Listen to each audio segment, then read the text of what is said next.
ఒక సంవత్సర కాలం క్రితం దాదాపు 15 నెలలు అవుతుంది BC SC ST JAC Telangana గడ్డ మీద జన్మించి. ఇది 15 నెలల బిడ్డ మాత్రమే. 15 నెలల బిడ్డ 150 సంవత్సరాల కాంగ్రెస్ పార్టీ మీద యుద్ధం చేస్తూ ఉంది.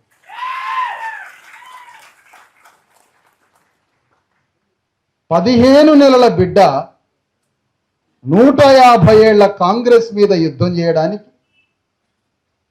10 సంవత్సరాలు రాజ్యాంగం పట్టుకున్న ఈ చేతులతో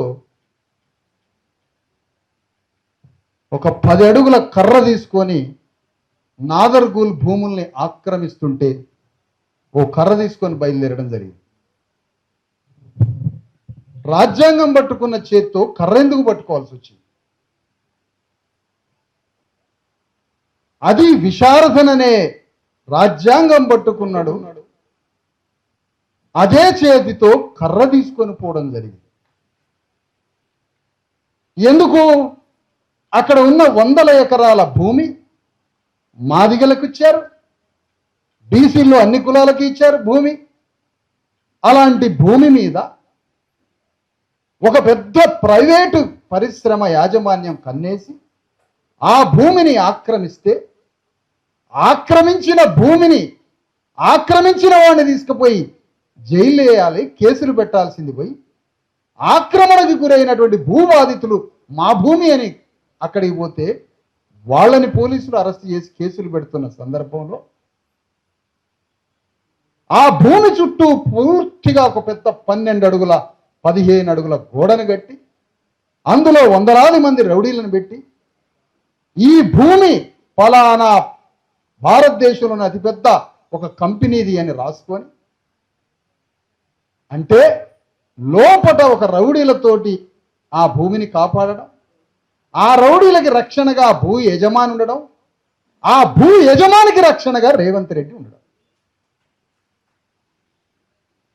నేను కర్ర తీసుకున్నది పోలీసుల మీదకి కాదు, నేను కర్ర తీసుకున్నది బీసీ ఎస్సీ ఎస్టీల రౌడీల మీదకి కాదు, నేను కర్ర తీసుకున్నది ఆ భూ యజమాని మీదకి కాదు, నా మీదకి కర్ర తీసుకొని రావాలనుకుంటున్నా రేవంత్ రెడ్డి మీదకే కర్ర తీసుకున్నా. ఎందుకు? రాజ్యాంగం పట్టుకున్న నేను రౌడీగా కూడా మారతా అని చెప్తున్నా. ఇక్కడ నా ఆత్మరక్షణ కోసం, నా అణగారిన వర్గాల ఆత్మరక్షణ కోసం రాజ్యాంగం పట్టుకుంటా, డిఫెన్స్ మెకానిజం కోసం రౌడీగా కూడా కొట్లాడతా అని చెప్తున్నా ఈ వేదిక మీద. ఎందుకు ఈ మాటతో ఎందుకు ప్రారంభించాల్సి వచ్చింది? మేధావిని నా మీద ముద్ర ఇస్తే నేను తట్టుకోలేనయా. చాలా బాగా మాట్లాడతాడు ఈయన మేధావి. నేను మేధావిని కాదు, ఈ మాట నేను పడలేను. శత్రువు ఏ రకంగా యుద్ధానికి వస్తాడో, ఎన్ని రూపాలతో దాడి చేస్తాడో అన్ని రూపాలతో ప్రతి దాడి చేయడానికి సిద్ధపడుతున్నాను.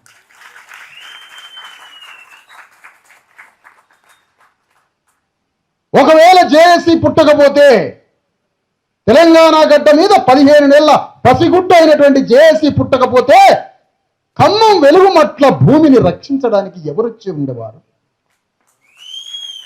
నేను ఆ తల్లిని అడుగుతున్నా, ఎవరొచ్చి ఉండేవారమ్మా? 1924, ఇది 2026, 101 సంవత్సరం క్రితం పుట్టిన కమ్యూనిస్ట్ పార్టీలు. 101 సంవత్సరం క్రితం కమ్యూనిస్టు పార్టీలు పుడితే 80 ఏళ్ల నుంచి కమ్యూనిస్టులు అడ్డా వేశారు ఖమ్మంలో. ఒక్క కమ్యూనిస్టు పార్టీ వెలుగుమట్ల భూములని, వెలుగుమట్ల ఇండ్లని కూల్చేస్తే ఒక్క కమ్యూనిస్టు కూడా వాళ్ళని రక్షించడానికి అక్కడ ఎందుకు లేడు? కాంగ్రెస్ పార్టీ తుమ్మల నాగేశ్వరరావు కూల్చడం, ఆ కూల్చిన దగ్గరికి ఒక్క కమ్యూనిస్టు నాయకుడు పోకపోవడం. కారణం ఏంటి? ఒక తుమ్మల నాగేశ్వరరావు అనే ఒక కమ్మ, ఒక రేవంత్ రెడ్డి ప్రతినిధి అక్కడ భూమిని 750 ఇండ్లని నేలమట్టం చేస్తే నేను కొమెర పోరాటంలో ఉన్నానమ్మా. అప్పుడు వారం రోజులు లేటుగా పోయినా, కలెక్టర్ దగ్గరికి పోయినా, జాయింట్ కలెక్టర్తో మాట్లాడినా, కలెక్టర్తో మాట్లాడినా, బాధితుల ఇండ్లన్నీ నేలమట్టమైతే నేలమట్టమైన ప్రతి ఇంటిని దర్శించిన ఆ పగిలిపోయి కూలిపోయిన ఇండ్ల కింద ఉన్న పిల్లల పుస్తకాలు, కాగితాలు, గిన్నెలు, బొచ్చల్ని పరిశీలించి అర్ధరాత్రి 3 దాకా మాట్లాడిన బాధితుల కోసం.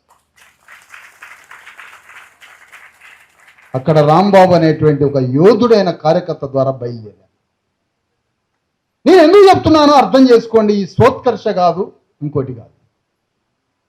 750 ఇండ్లలో మొత్తం బీసీల, ఎస్సీ, ఎస్టీల ఇండ్లే, ఏదో ఒకరిద్దరు తప్ప.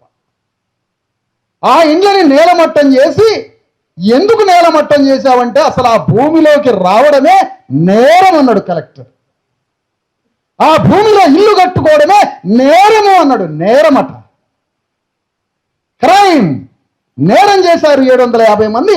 ఆ భూదాన భూమిలోకి వచ్చి ఆక్రమించి ఇండ్లు కట్టుకున్న 750 మంది నేరస్తులు అని చెప్పాడు కలెక్టర్ నాతోటి. కలెక్టర్ ఆ మాట చెప్పిండు. భూబాధితులందరినీ, భూమి ఇల్లు కోల్పోయిన బాధితులను కలవడం, వాళ్ళ శిబిరం దగ్గర అంత ఘోరమైన శ్రీలంకలో దాడులు జరిగితే వాళ్ళ శిబిరాలు, పాలస్తీనా శిబిరాలు, దేశంలో అంతర్యుద్ధాలు జరిగితే కాశ్మీర్లో శిబిరాలు, ఏ శిబిరాలు నేను ఆ బాధితుల శిబిరాలు, అంత ఘోరమైన శిబిరాలు ప్రపంచంలో ఎక్కడ చూడలేదు. అలాంటి శిబిరం భారతదేశంలో మాతృభూమిలో తెలంగాణ తల్లి అనే ఈ గడ్డ మీద 300-400 మంది తల్లుల రోదనలతో తిండి లేక, పోరగాళ్ళ చిన్న చిన్న బిడ్డలకి పాలిచ్చే పరిస్థితి లేక ఎక్కడోళ్ళు అక్కడ ఒక దేశం మరొక దేశం మీద దాడి జరిగితే ఎట్లా ఉన్నారో ఒక తెలంగాణలో ఉన్న బీసీ, ఎస్సీ, ఎస్టీలు 600-700 మంది బాధితుల దగ్గర శిబిరానికి పోయి తెల్లవారిన దాకా మాట్లాడిన వాళ్ళతో, తల్లులతో. అప్పుడు నిర్ణయం తీసుకోవడం జరిగింది గుండెల్లో. ఆ ఇండ్లు కోల్పోయిన భూమిలో వీళ్ళందరికీ ఇండ్లు కట్టించే దాకా నిద్రపోను అని నిర్ణయం తీసుకున్నా. నా గుండెలు కరిగిపోయింది, నా కళ్ళల్లో రక్త కన్నీరు వచ్చింది. నా వల్ల కాలేదు. నా మిత్రుల్ని, కార్యకర్తల్ని అందరినీ సమీకరించి రాష్ట్ర వ్యాప్తంగా కార్యకర్తలతో ఖమ్మం మీదికి పోయినాం దండయాత్రకి, యుద్ధానికి. 140 ఏళ్ల కాంగ్రెస్ పార్టీ కూలిస్తే, 150 ఏళ్ల కాంగ్రెస్ పార్టీ కూలిస్తే 15 నెలల బిడ్డ జేఏసీ పోయింది ఖమ్మానికి.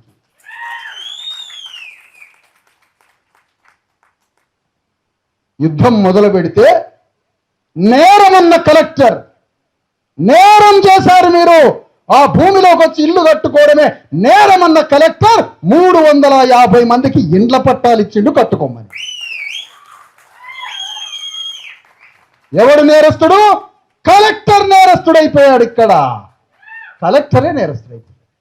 ఎందుకు? నేరం చెయ్యని వాడిని నేరస్తుడుగా నువ్వు ప్రకటించి ఇల్లు కూలగొట్టినావు కాబట్టి కలెక్టర్ నేరస్తుడు. ఎవరో అక్కడ పాపం బాధితులు మాట్లాడటం రాక విచారించారట, ఆయన ఏదో జేసీబీ అట, జేఏసీ అంటారు అట్లా. తల్లి నిజమేనమ్మా, అది జేసీబీ, వాడిని గూడగొట్టే జేసీబీ, వాడిని తొలి పారేసే జేసీబీ. ఎవరో విచారించారట, జేసీబీ అట, వాళ్ళు ఉద్యమించారు. జేసీబీ బుల్డోజరే, ప్రొక్లైనే తొలి పారేస్తాం. 152,000 సంవత్సరాల రెడ్డి ధర్మరాజ్యాన్ని భూకంపాలు తెచ్చుతారు. ఇంకా ఏమి చూడలే. జేఏసీ పుస్తకం దులపలే నేను, ఇంకా అట్టా దులపలేదు నేను. ఇంకా దాంట్లో తీస్తే విశేష పీఠిక ఉంటుంది, ముందు మాట ఉంటుంది, అధ్యాయాలు ఉంటాయి, పాఠాలు ఉంటాయి. స్టాంపిలే ఈ సంవత్సరం చూపించి, ఒక స్టాంపిల్ మాత్రమే. కొమర బాధితుల దగ్గరికి పోయి అర్ధరాత్రి పూట దాడి జరిగిందని పోతే సాకలి తల్లి, అర్ధరాత్రి మీద దాడి జరిగితే ఒక బిడ్డను చంపేస్తారు రెడ్లు, వాళ్ళని కాపాడతాడు ఈ రేవంత్ రెడ్డి. ఈ రేవంత్ రెడ్డి వాళ్ళని కాపాడతాడట. రేవంత్ రెడ్డి అట సాకల మీద దాడి జరిగితే, బిడ్డను చంపితే వాళ్ళని కాపాడతాడట. నువ్వు కాపాడతావు వాళ్ళని, నువ్వు కాపాడతావు కదా. కొమరం పోవడం జరిగింది. నాగర్ కర్నూలు పట్టణంలో 500 మందితో తెల్లవారుజామున 4 గంటల దాకా నడి బజార్లో కూర్చొని మొత్తం ట్రాఫిక్ ని దిగ్బంధించి పోలీసులు వచ్చి ఎవరైతే కట్టు కట్టినా వారి మీద కేసు పెట్టించారు. జేఏసీ పుట్టకపోతే ఎవరు రావాలని నేను అడుగుతున్నా. ఒక్క పార్టీ రాలే. జేఏసీ పుట్టకపోతే అది ప్రశ్నించడానికి అడగడానికి ఎవరు వచ్చిండేవారు? ఎందుకంటున్నా ఈ మాట? నేను ప్రారంభించిన తర్వాత, మన జేఏసీ ప్రారంభించిన తర్వాత ఉద్యమం, అప్పుడు కేటీఆర్ వచ్చింది, అప్పుడు బీజేపీ రామచంద్ర వచ్చింది, అప్పుడు కమ్యూనిస్ట్ పార్టీలు వచ్చినాయి, అప్పుడు కాంగ్రెస్ లో ఒకళ్ళిద్దరు వచ్చింది. అయ్యో పాపం, ఎందుకు వచ్చారు? 15 ఏళ్ల బిడ్డ, 15 ఏళ్ల బిడ్డ యుద్ధానికి పోయింది కొమిరా. 150 పార్టీలు, 100 సంవత్సరాల పార్టీలో 4 రోజుల తర్వాత వచ్చి ఇది ప్రపంచానికి తెలియజెప్పిన జేఏసీకి అభినందనలను ఒక్కొక్క పార్టీ వచ్చి.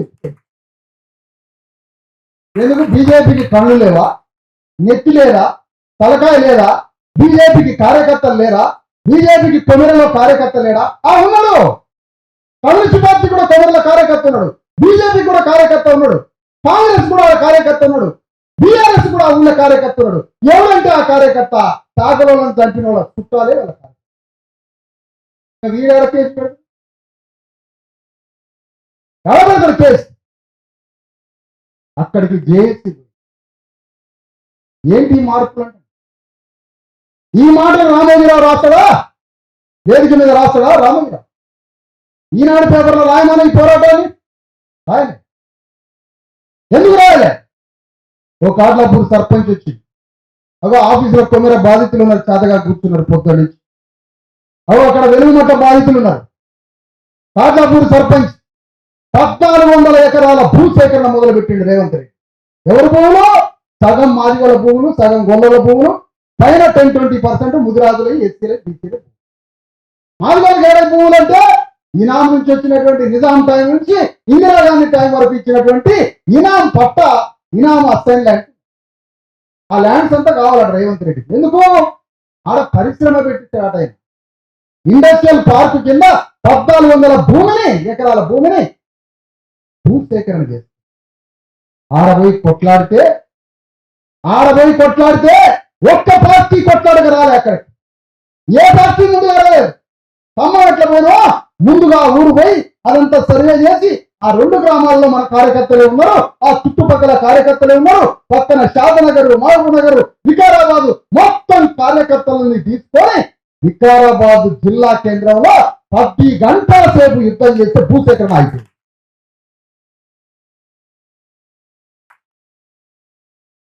ఎందుకు జరిగినాయి అంటున్నాయి? ఎట్లా జరిగినాయి అంటనా? ఏ విధంగా జరిగినాయి అంటున్నా? ప్రపంచంలో అడుగుతున్నా ఈ మాట. తుమ్మల నాగేశ్వరరావు 700 ఇళ్లని కూలగొట్టిండు కదా. 300 ఇళ్ళు ఇచ్చినాక నీ పాపం ఆగిపోదు, నీ పాపం చల్లారు. 700 ఇళ్ళు కట్టించినా నీ పాపం చల్లారు. నీ పాపానికి గోరి కట్టేది రేపు వచ్చే ఎన్నికల్లో నిన్ను సమాధి చేయడానికే జేఏసీ ప్రారంభించింది. సమ్మరాజ్యాన్ని స్థాపించడానికి. సమ్మరాజ్యానికి ప్రతినిధి చంద్రబాబు నాయుడికి, రేవంత్ రెడ్డికి, ప్రపంచంలో ఉన్న కమ్మోరందరికీ ప్రతినిధి తుమ్మల నాయుడు. ఆయనకి ఒక శ్రీనివాసరెడ్డి అనే ఒక మంత్రి. వాళ్ళిద్దరికి మనం 3 కోట్ల మంది బీసీ ఎస్సీ ఎస్టీలు చంపడానికి వచ్చినా మెదలకుండా కూర్చుంటాడు. ఆయన దళిత నాయకుడా? దళితుల పేరు మీద మంత్రి అయ్యాడు. ఆయనే బట్టి విక్రమార్క. 3 కోట్ల మంది చంపిన నోటీసు మాట. ఆ 3 మంత్రులు కలిసి 700 ఇళ్లను కూడా కొట్టినారు. మరి రేవంత్ రెడ్డి ఎందుకు మౌనం ఉన్నాడు? ఎటు మాట్లాడకుండా వాళ్ళకి అవకాశం ఇచ్చిండు. మీరు దున్నుకోండి కమ్మాన్ని. ఆ 3కి ఇచ్చిండు అవకాశం. ఈ సమస్య వెలుగులోకి తీసుకురావడం, ఈ సమస్యని ప్రపంచానికి చెప్పడం, ఇందులో ఉన్న నేరాన్ని, ఘోరాన్ని, మోసాన్ని, దోపిడీని ఎవరు దోషవాన్ని ప్రపంచం ముందు కట్టేయడం, ఆ దోషి గురించి చెప్పడం, ఆ దోషి మీద పోరాటం చేయడం, వారు డిమోరలైజ్ కావడం, వారు నైతికంగా సమాధి కావడం, ఆ నైతికంగా సమాధి అయిన బయట నుంచి వచ్చి నేను మీ మీద దాడి చేయడాన్ని ఆపుతున్నా లేదా కొంత మీకు సహాయం చేయగలుగుతున్నా అనే దగ్గరికి 15 నెలల బిడ్డ జేఏసీ సాధించిన సంకల్పం ఉండాలి. ఆలోచన ఉండాలి, ఆర్ధత ఆర్తి ఉండాలి, గుండెలు పగలాలి. పేదవాడి మీద కాలుపడ్డ ఏలుపడ్డ దాడి చేసి వాడు ఎవరన్నా కానీ ఒక పేదవాడి మీద ఒక మధ్యతరగతి పౌరుడి మీద ఒక దాడి జరిగితే మనకు నిద్ర పట్టుతుంది. నీ ఇంట్లో దాడి జరిగితే నీకు ఎట్లా నిద్ర పట్టదు? సమాజం మీద దాడి జరిగినా మనకి నిద్ర పట్టొద్దు. వాడే నాయకుడు. తెలంగాణ గడ్డ మీద జేఏసీ స్థాపించిన తర్వాత ఆ జేఏసీ కొన్ని పోరాటాలు మొదలుపెట్టి, అది ఎంత పెద్ద పోరాటము! స్వరాజ్య పాదయాత్ర అని 10,000 కిలోమీటర్ల పాదయాత్ర జరిగింది. 10,000 కిలోమీటర్ల పాదయాత్ర ప్రపంచ చరిత్రలో ఎక్కడా జరగని పాదయాత్ర. చైనాలో 9,000 కిలోమీటర్లే జరిగింది. కానీ తెలంగాణలో 10,000 కిలోమీటర్ల పాదయాత్ర ఎందుకు జరిగిందంటే, చైనాలో 1,00,000 ఎకరాల భూస్వాములే ఉంటే తెలంగాణలో మహబూబాబాద్లో బండి పుల్లయ్య గారి ఊళ్ళో 1,50,000 ఎకరాల భూస్వాములు. కాబట్టి మావ 9,000 కిలోమీటర్లు నడిస్తే విశారదన్ 10,000 నడవాలని బయలుదేరి. ఎందుకంటే మావతో పోల్చుకోవడం కాదు, అక్కడ భూస్వామి యొక్క శక్తి తక్కువ, మహబూబాబాద్ భూస్వామి శక్తి ఎక్కువ. అందుకనే ఇంతమంది ఎమ్మెల్యేలు తెలిసినా నేను పెద్దగా ఎవరిని పిలవకుండా బండి పుల్లయ్య గారిని ఎందుకు పిలిచినంటే, చైనా భూస్వాముల కన్నా పెద్ద భూస్వామి అయినటువంటి చెన్నారెడ్డి ప్రతాపరెడ్డిని మట్టి కరిపించాడు ఈ బండి పిల్ల.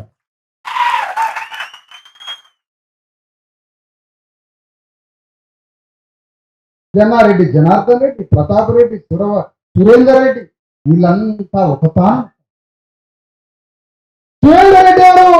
నెహ్రూ క్యాబినెట్ లో వాళ్ళ బావ, వాళ్ళ అన్న అతిపెద్ద కీలకమైనటువంటి వ్యక్తి. స్వాతంత్రం వచ్చినాక మొదటి పార్టీ రామచంద్రారెడ్డి వీళ్ళ సొంతం అక్కడిచ్చిన బావ. ఆ తర్వాత సురేందర్ రెడ్డి పార్లమెంట్ లో మెంబర్ అయ్యిండు వరంగల్ నుంచి. ఆ సురేందర్ రెడ్డి యొక్క కొడుకే రఘురామరెడ్డి ఖమ్మంలో పార్లమెంట్ సభ్యుడైంది. ఆ రఘురామరెడ్డి, సురేందర్ రెడ్డి, రామచంద్రారెడ్డి వీళ్ళందరి దగ్గర కలిపిన బంధువే విష్ణూరు రామచంద్రారెడ్డి. ఈ విష్ణూరు రామచంద్రారెడ్డి ఈ మొత్తం బంధువుల యొక్క కలయికే హైదరాబాద్ లో బేగంపేట లక్షల కోట్ల రూపాయల 1,000 ఎకరాల సామ్రాజ్యం. వీళ్ళకి దేశంలో ఎక్కడా లేని హార్స్, గుర్రపుల యొక్క హార్స్ రేసింగ్ కోర్స్. వీళ్ళ పైసలతోటే రేవంత్ రెడ్డి 1,500 కోట్ల రూపాయలు ఈ కుటుంబానిస్తే రేవంత్ రెడ్డి అధికారంలోకి వచ్చారు. ఇది మూల సూత్రాలు. ఏంటి రాజ్యం అంటారు? ఈ 1,500 కోట్ల రూపాయలు ఎక్కడ పోయినాయి?